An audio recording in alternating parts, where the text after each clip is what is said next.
Thousands of Afghanis joined the great trek out of Kabul, trudging across the frozen landscape for the city's prison, which lies near the foothills of the Khyber Pass. They came to witness one of the first gestures of the new Soviet-installed government of Babrak Karmal, a release of 2,000 prisoners. To a population confused by the massive Soviet presence, it was a skillful political act. Some of the expectant relatives and friends cheered as a Soviet helicopter gunship circled the prison.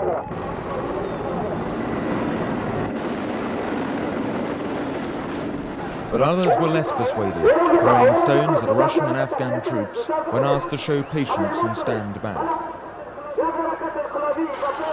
Suddenly they were released, and there was a long column of free men heading for the main gates. The sparse possessions of prison life were carried in blankets and metal boxes. Others clutched pots and pans that had seen them through the past 20 months.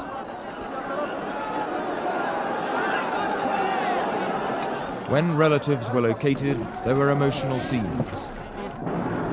But as the prisoners reached the outer gates, the remainder of the crowd burst in, some impatient for the awaited reunion, but many others searching desperately for news of lost friends.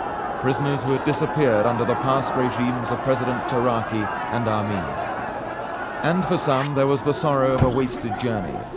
Others pressed against the gates of the cell block, hoping that inside held the key to what had happened to their missing relatives.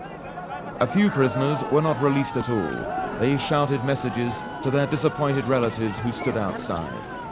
Even though there was much celebration, some of the prisoners themselves appeared cautious about what the new life under the Russians would entail. After last week's coup, there can be few more popular gestures than the release of political prisoners, and it's clearly intended to solidify support behind the new regime. And the fact that these thousands of people were invited here is clearly an indication of the need of support for that new regime.